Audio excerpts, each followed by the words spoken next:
Baik, kita akan lanjut ke akuntansinya, yaitu akuntansi untuk investasi pada saham biasa. Berdasarkan standar akuntansi mengatur bahwa akuntansi untuk investasi saham biasa ini dibagi berdasarkan tingkat kepemilikan sahamnya, di mana jika tingkat kepemilikan sahamnya adalah 0% sampai dengan 20%, maka metode yang digunakan adalah cost method atau metode biaya, di mana di sini menjelaskan pengaruhnya menjadi tidak signifikan karena kepemilikan sahamnya itu hanya di bawah dari 20%. Artinya pengaruh tidak signifikan di sini artinya kepemilikan saham yang di bawah 20% ini secara suara atau secara pengendalian tentunya tidak memiliki pengaruh bagi perusahaan. Kemudian ketika tingkat kepemilikan sahamnya adalah 20% sampai dengan 50%, maka metode yang digunakan untuk pencatatan akuntansinya dan pelaporannya adalah dengan equity method atau metode ekuitas. Tentunya kepemilikan saham 50% sampai dengan 20-50% ini bisa dikatakan memiliki pengaruh yang cukup signifikan terhadap perusahaan. Dalam hal ini adalah pengaruh dalam hal kebijakan, pengambilan keputusan gitu ya, terkait dengan kepemilikan saham yang memiliki hak suara. Dan yang terakhir, metode yang ketiga, yaitu jika kepemilikan saham adalah 50% sampai dengan 100%, atau dalam hal ini ya perusahaan sudah bisa melakukan pengendalian ya kepada perusahaan lain. Metode yang digunakan adalah consolidated method atau dengan konsolidasi. Nah, metode konsolidasi inilah yang akan jauh nanti banyak pembahasannya, baik di Advanced Accounting 1 sekarang ataupun nanti di lanjutannya di Advanced Accounting 2. Baik, kita akan bahas dulu yang pertama, yaitu cost method atau metode biaya. Metode biaya ini digunakan ketika investor tidak mempunyai kemampuan untuk mengendalikan atau tidak mempunyai pengaruh yang signifikan atas investasi, umumnya pada tingkat kepemilikan saham biasanya kurang dari 20%. Dan di sini dengan metode biaya, pendapatan diakui oleh investor jika dividen diumumkan oleh investasi. Jadi pendapatan dicatat, dalam hal ini diakui itu telah dicatat oleh para investor pada saat dividen itu diumumkan oleh investasi. Maka kemudian dicatatkan pendapatan dividennya. Kita langsung kepada contoh soalnya untuk metode biaya ini. Prosedur akuntansi berdasarkan metode biaya. Di sini ada contoh kasus, Anda bisa baca, lihat, perhatikan, kita bahas sama-sama. Asumsikan ABC Company membeli 20% saham biasa XYZ Company senilai $100.000 pada awal tahun, tetapi tidak mempunyai pengaruh signifikan atas XYZ. Selama tahun berjalan, XYZ mempunyai laba bersih $50.000, itu ada salah ketik sedikit, dan membayar dividen $20.000. ABC Company mencatat ayat jurnal berikut sehubungan dengan investasinya di XYZ. Jadi yang membeli perusahaan itu adalah ABC Company sebagai bidding firmnya, dan target firmnya itu adalah XYZ, di mana tingkat kepemilikan saham yang dibeli oleh ABC sebesar 20%-nya. Maka jurnal yang dicatat yaitu pertama adalah mencatat pembelian saham biasa common stock untuk XYZ Company dengan jurnal investasi pada saham biasa XYZ atau investment on common stock XYZ. Jadi harus disebutkan nama perusahaannya dan nama sahamnya. Karena kita tahu ada yang disebut dengan common stock, saham biasa, dan ada yang disebut dengan preferred stock atau saham istimewa. Nama perusahaannya juga harus disebutkan, dituliskan, karena bisa jadi perusahaan mengakuisisi atau membeli saham dari banyak perusahaan.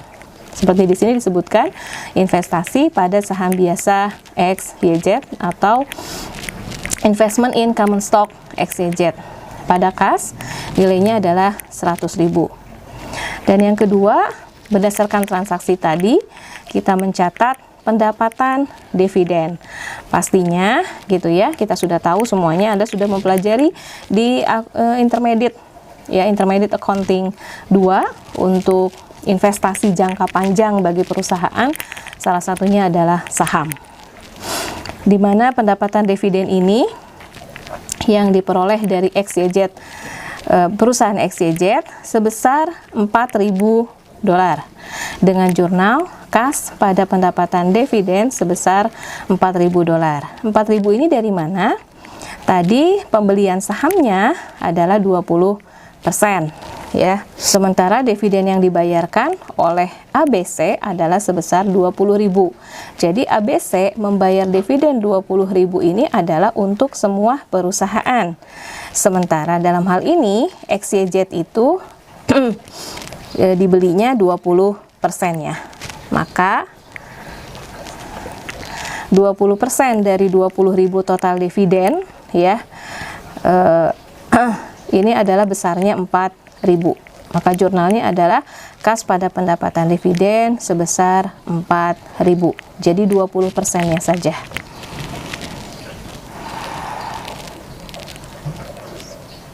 Baik, jadi prosedur akuntansi kalau menggunakan atau berdasarkan metode biaya, itu pencatatannya yang diperlukan adalah dua. Yang pertama adalah untuk mencatat pembelian sahamnya, dan yang kedua adalah untuk mencatat pendapatan dividennya.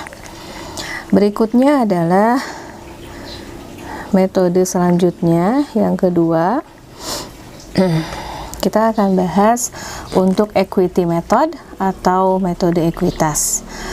Di sini akan dijelaskan terlebih dahulu bagaimana standar akuntansi menjelaskan ya penggunaan metode ekuitas.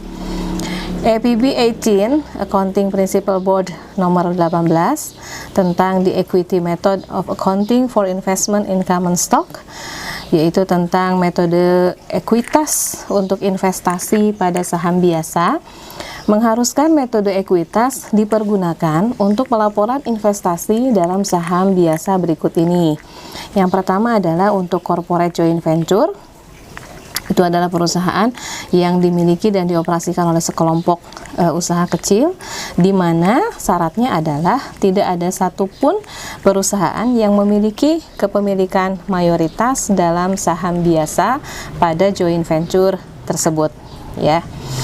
Aturan umum yang ditetapkan dalam EPB nomor 18 adalah metode ekuitas tepat digunakan jika investor dengan nilai kepemilikan sahamnya di investi dapat mempunyai pengaruh yang signifikan atas kebijakan operasi dan keuangan investi. Jika tidak terdapat bukti lain, kepemilikan saham biasa 20% atau lebih dianggap sebagai indikasi bahwa investor dapat mempunyai pengaruh yang signifikan atas investi. Kenapa demikian?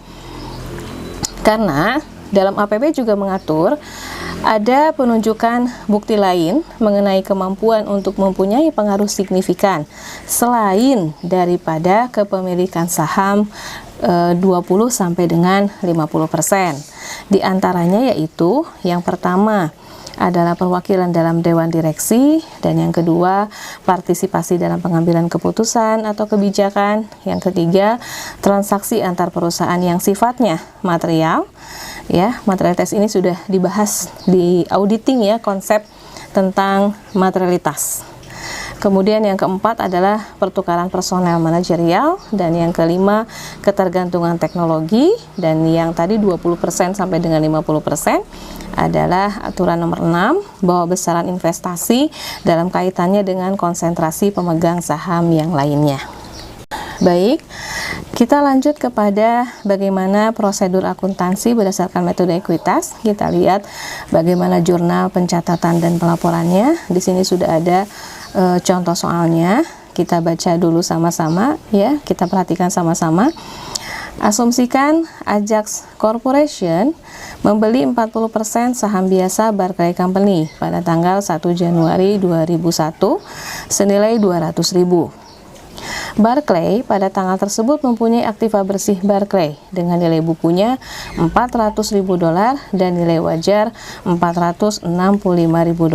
Nilai buku dan nilai wajar sudah sering kita bahas ya, sudah sering Ibu bahas di kelas.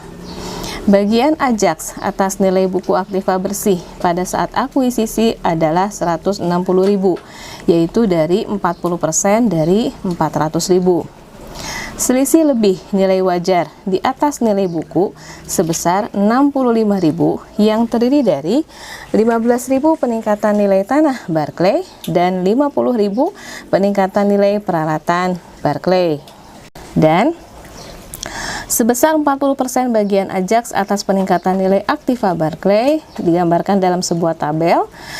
Ya, di sana ada peningkatan tanah, total peningkatannya 15.000, sementara peralatan total peningkatannya ada 50.000 berdasarkan nilai wajarnya. Jadi ada peningkatan sebesar 65.000 kalau ditotalkan, yaitu dari tanah dan peralatan.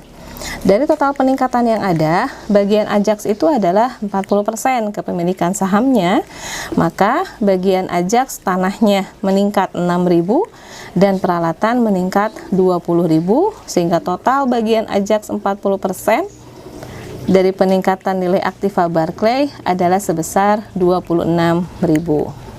Kemudian Barclay mengumumkan dividennya sebesar 20.000 selama tahun 2001 dan pada akhir tahun melaporkan laba bersih 80.000 selama tahun tersebut menggunakan metode ekuitas karena tadi kepemilikan sahamnya 40%. Berarti metode pencatatan akuntansi yang digunakan harus menggunakan metode ekuitas. Ajax mencatat jurnal berikut dalam pembukuannya. Ya, jadi mencatat ini adalah Ajax.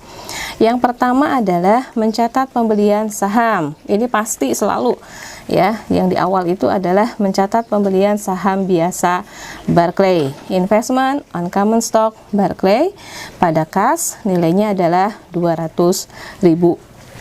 Kemudian next, yang kedua, mencatat dividen dari Barclay yang besarannya adalah 8.000.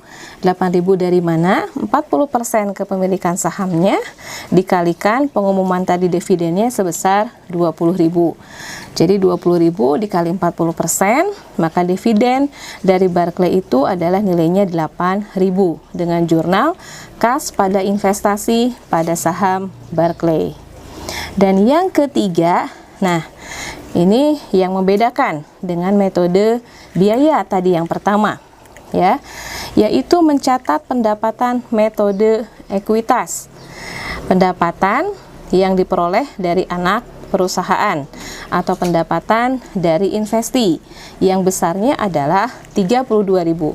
32.000 itu dari mana? Kita bisa lihat tadi bahwa dari soal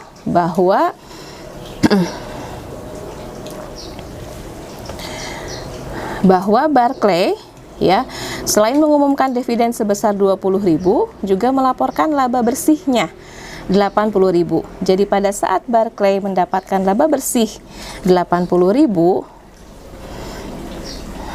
maka ya maka 80.000 ini 40%-nya ya akan dijadikan sebagai pendapatan dari investi, yaitu sebesar 32.000 dengan jurnal investasi pada saham Barclay 32.000 pada pendapatan dari investi 32.000. Nah, dua jurnal ini yang membedakan antara metode biaya, perhatikan ya, antara metode biaya dengan metode ekuitas, di mana pada metode biaya untuk mencatat dividen atau pendapatan dividen, jurnalnya adalah kas pada pendapatan dividen. Sementara dengan metode ekuitas, jurnal yang dicatat untuk mencatat dividen adalah kas pada investasi pada saham Barclay, bukan pada pendapatan dividen. Dan yang ketiga yang membedakan, ketika anak perusahaan melaporkan laba bersihnya, maka induk perusahaan atau perusahaan yang mengakuisisi akan mendapatkan bagiannya sebesar persentase kepemilikan sahamnya. Jadi bukan hanya mendapatkan pendapatan dividen, tetapi juga sekaligus mendapatkan pendapatan dari investi yang merupakan laba bersih dari perusahaan yang diakuisisi. Oke, dan yang terakhir, pencatatan jurnalnya, karena ini terkait dengan diferensial selisih ya, ada kenaikan tadi ya dari peralatan dan tanah. Karena tanah ini memiliki nilai umur ekonomis yang tidak terbatas, kita sudah paham semuanya. Satu-satunya aktiva tetap yang tidak mengalami depresiasi adalah tanah. Ya, maka karena tanah ini umur ekonomisnya tidak terbatas, tidak ada depresiasinya, maka tanah kemudian tidak diamortisasi. Amortisasi apa? Amortisasi Anda pastinya sudah tahu harusnya ya. Amortisasi ini adalah penyusutan untuk aktiva tetap intangible aset, aset tetap yang tidak berwujud. Jadi kalau untuk aktiva tetap berwujud itu adalah depresiasi, sementara untuk penyusutan atau depresiasi untuk aktiva tidak berwujud intangible asset itu adalah amortisasi. Jadi amortisasi diferensial ini terjadi karena ada selisih nilai wajar ya antara nilai buku dengan nilai wajarnya yang disebut dengan diferensial. Nah, makanya diferensial ini, selisih ini yang terjadi karena nilai buku dengan nilai wajarnya berbeda harus diamortisasi. Asumsinya, bagian diferensial yang terkait dengan peralatan ini memiliki sisa manfaat 5 tahun. Asumsi sisa masa manfaatnya 5 tahun, kita menggunakan straight line, garis lurus. Metode garis lurus untuk penyusutannya, untuk amortisasinya, maka asumsinya amortisasi setiap tahun adalah 4.000, di mana nilainya 20.000 dibagi 5 tahun, maka setiap tahunnya diamortisasi senilai 4.000. Dengan jurnal pendapatan dari investasi pada saham Barclay. Dalam kasus ini kebetulan soalnya dalam kasus ini ada perbedaan atau selisih perbedaan antara nilai buku dengan nilai wajar untuk aktiva peralatan dan tanah atau dikenal dengan istilah diferensial. Kasus berikutnya adalah bagaimana jika terjadi pembelian saham tambahan. Ya, ini akan kita bahas berikutnya, yaitu bab tentang pembelian saham tambahan yang tadinya perusahaan mungkin hanya membeli saham di bawah 20%, tetapi kemudian dalam perkembangannya gitu ya, bisa saja perusahaan ingin membeli sahamnya itu lebih dari 20%, maka yang tadinya gitu menggunakan metode biaya kemudian membeli saham lagi menjadi lebih dari 20%, artinya kan harus menggunakan metode ekuitas. Nah, penyesuaian metode ini pencatatannya seperti apa? Kita akan lihat pada soal berikut ini ya. Kita lihat dulu soalnya. Aron Corporation membeli 15% saham biasa Zenon Company pada tanggal 2 Januari 2001 dan tambahan 10% pada tanggal 2 Januari 2004. Selanjutnya Aron mengganti ke metode ekuitas pada tanggal 2 Januari 2004 karena ia memperoleh kemampuan untuk mempengaruhi Zenon secara signifikan. Berdasarkan data laba dan dividen Zenon berikut, pembelian saham pada nilai bukunya, angka pendapatan investasi yang dilaporkan Aron semula dan yang dinyatakan kembali adalah sebagai berikut. Kita buatkan tabelnya. Di sana tabel perusahaan Zenon, tahun, laba bersih yang dilaporkan, dan dividen yang diperoleh, yang dilaporkan, yang dibagikan. Tahun 2001, 2002, 2003, laba bersihnya di sana ada 15.000, 18.000, 22.000. Dividen yang diumumkannya berarti nilainya adalah 10.000. 10.000. Kemudian pendapatan investasi dilaporkan oleh Aron semula berdasarkan metode biaya. Ya, nilainya adalah 15% dari Di sana ada tanda bintang, Anda perhatikan ya. Di sana ada tanda bintang, dan tanda bintang itu ada keterangan di bawahnya ya, bahwa nilai semula berdasarkan metode biaya itu cara perhitungannya adalah 15% dari dividen Zenon di tahun tersebut. 15% dari dividen, 15% dari 10.000. Maka 2001 nilainya 1.500, begitu juga untuk 2002 dan 2003. Ya, kemudian beralih, dinyatakan kembali berdasarkan metode ekuitas. Di sana ada tanda pagar, Anda lihat ada catatan tanda pagar di bawah, 15% dari laba bersih. Itu yang membedakan ya. Jadi ketika dinyatakan kembali berdasarkan metode ekuitas, maka perhitungannya dari laba bersihnya yang dihitung. Nah, laba bersihnya berarti 15% dikalikan 15.000, 2.250. Kemudian 15% dikalikan 18.000, 2.700. Dan 15% tahun 2003 dikalikan 22.000, jadinya 3.300. Maka total ketika dinyatakan kembali besarnya adalah 8.250. Ada peningkatan dari metode biaya yang besarnya 4.500. Kita catat dalam jurnal. Pernyataan kembali dilakukan pada pembukuan Aron dengan membuat ayat jurnal berikut pada tanggal 2 Januari 2004. Dengan jurnal investasi pada saham Zenon Corporation pada laba ditahan nilainya adalah 3.750. Dari mana angka 3.750 ini adalah selisih. Tadi kalau Anda perhatikan di tabel, selisih dari metode biaya ke metode ekuitas. Menggunakan metode ekuitas nilainya 8.250, menggunakan metode biaya nilainya adalah 4.500. Selisihnya 8.250 dikurangi 4.500, selisihnya adalah 3.750.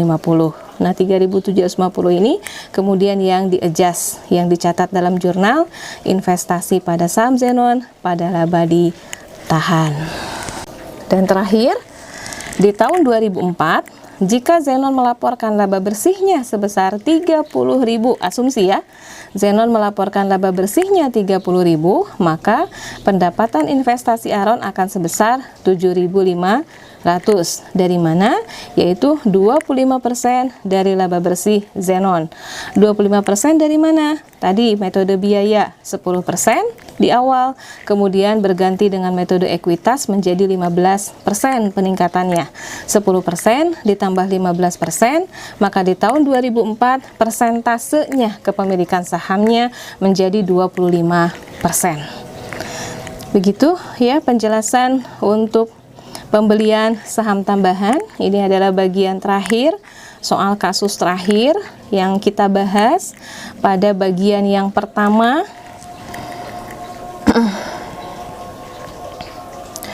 Pada bagian pertama, pelaporan kepemilikan antar perusahaan, baru dua metode yang kita bahas, yaitu metode biaya, cost method, dengan kepemilikan di bawah 20%, dan yang kedua adalah metode ekuitas, kepemilikan saham biasanya 20% sampai dengan 50%. Nanti pada penjelasan berikutnya, kita akan bahas dengan metode pengendalian, di mana yang dipergunakan adalah metode konsolidasi. Demikian yang bisa Ibu sampaikan pada kesempatan kali ini ya. Mudah-mudahan bisa dipahami. Jika ada hal-hal yang memang perlu dipertanyakan, bisa langsung ditanyakan. Hatur nuhun atas perhatiannya. Assalamualaikum warahmatullahi wabarakatuh.